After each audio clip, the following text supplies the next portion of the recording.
Konnichiwa, Jana des. Welcome to another episode of my After Japan Diaries. Today is May 19, 2024, Sunday. Iga 4 days ko na nga that time dito sa Candelaria, Quezon since umuwi ako from Parañaque. Dito ako pinanganak at lumaki sa Candelaria, Quezon. Di na nga ako nakalayo-layo dito sa amin kasi after ko graduate nung college, ay nag-training na ako sa Japanese school. And then Japan na, kaya sabik din talaga ako makagala dito sa Pinas. Pero wala pa naman ako sariling sasakyan, kaya makikisakay lang muna tayo today sa aking friend na si Renz, at siya din yung sumundo sa akin from Parañaque. Kasabay din namin today si Mama kasi meron daw siyang bibilhin sa bayan kaya bumaba na siya dito. Today ay advance birthday celebration ng isa pa naming best friend dito sa Candelaria, Quezon. Kaya nakaayos tayo today at ang team ng ating outfit ay parang tropical, ganyan. Nakisuyo na nga din si Ana na dumaan daw kami dito sa Pizzatini at sa Andox kasi meron kaming pipick upin ng mga foods. At feel na feel ko din ang aking look for today. Ang laki na nga ng itinaba ko, no, hindi talaga mapigilan kapag nagbubuntis. Pero at least may dahilan.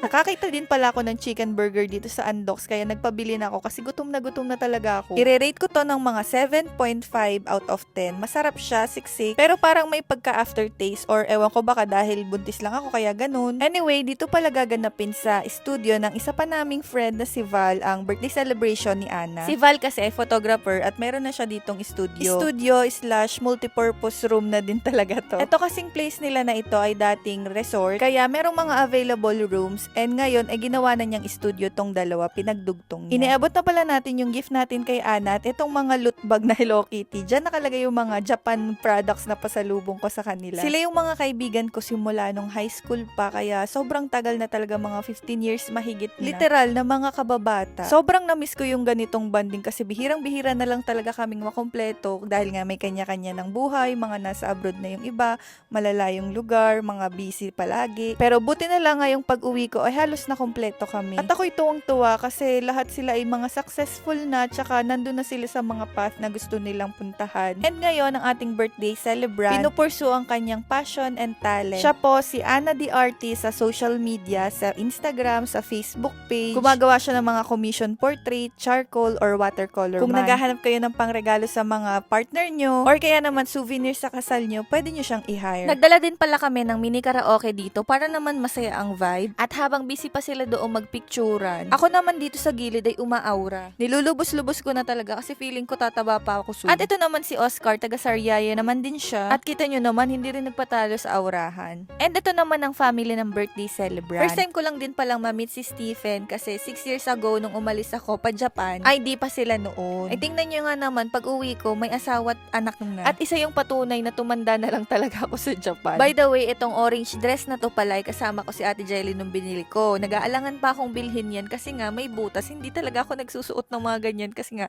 kitang-kita yung mga fats ko. Pero sabi ko, sige na, hayain na, minsan lang naman. At saka cute naman yung chan ko, diba? Nagmumukha na nga siyang donut. Nagpicturean lang kami dito ni Ana at maya-maya dumating pa yung iba pa naming mga friends. Galing pa ngang Laguna tong sina Lovely at ito namang si Mia. Kasama na din ang baby nila. Pero si Daddy Kurt nga ay hindi nakasama kaya susunod na lang siya mamaya. Grabe no, pag nakikita ko sila parang naiisip ko, grabe, dati parang mga 13 years old pa lang kami, 13, 15, tapos ngayon mga late 20s na, malapit nang mag-30s. Mga kabatch nga namin ang mga nagsi-asawahan na, nag-anakan na. Actually, pansin ko nga sa aming magkakaibigan ay parang medyo late, dadalwa pa lang talaga yung may anak. Karamihan nga sa amin ay mga boyfriend, girlfriend pa lang, tapos ako nga ngayon buntis, tapos itong isa, pusa pa ang bit-bit. Pero yung iba namin mga batch na magbabarkada, halos lahat sila talagang settled na. Nakaka-pressure no, ang society, pero mas nakaka-pressure siguro yung walang panggastos tas ang dami mong anak.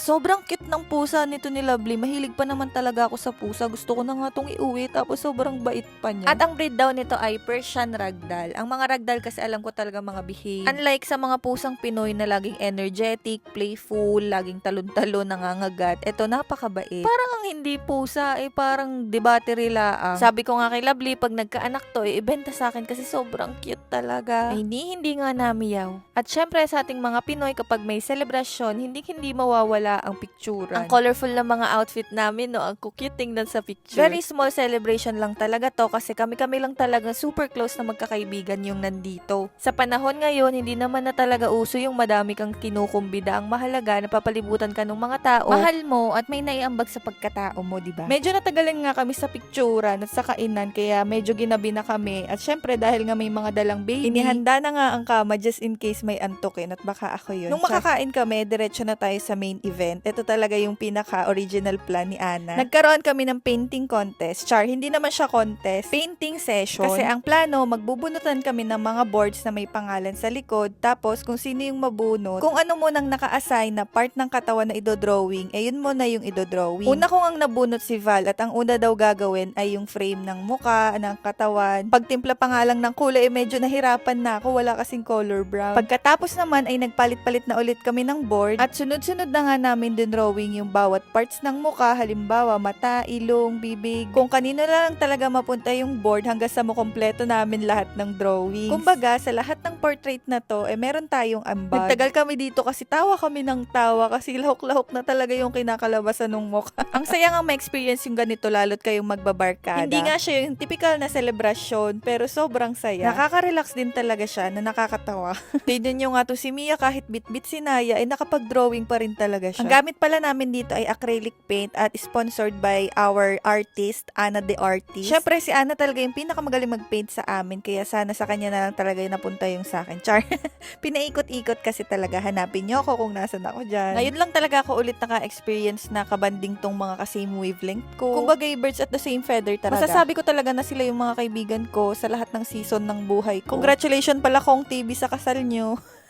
Eto naman si Lovely si Rome at ang kanilang pusa. Nalimutan ko yung name. Next naman ay si Jana Japan Diaries o parang si Miss Hort ang gumawa ng painting. Akala ko ba na i-drawing na yung pusa ba't parang naging si Renz? Eto naman yung pinaka-bet namin sa lahat kasi si Naya, naging kamukha nung tatay niya talaga yung sa drawing. Si Oscar naman, bakit naman naging itim yung mata? Sino bang gumawa niyan? At ito naman si Anna at Michael Jackson. Char. At ito na po ang final product. Sa tingin nyo, alin ang pinakamagandang kinalabasan ng final output? Well, lahat naman kami dyan may ambag at sana maitry nyo din to with your friends. Siguradong mag-e-enjoy kayo kakatawa. Dumating din pala yung mama ni Val kasi kalapit lang talaga dito yung bahay nila. Hi Tita Cora! Pagkatapos nga namin magligpit, nag-unbox na si Ana ng mga regalo namin. Parehas pang bag yung regalo namin ni Val sa kanya. Si Oscar naman inilabas na ang mga inumi. Pero syempre bawal yun sa akin at matagal na talaga akong tigil dyan. Habang nakikiupo ako dito sa kanila, nag-brainstorm na kami para sa aking upcoming civil intimate wedding. Dumating na din si Kurt, yung asawa ni Mia, pero si Mia umalis na that time.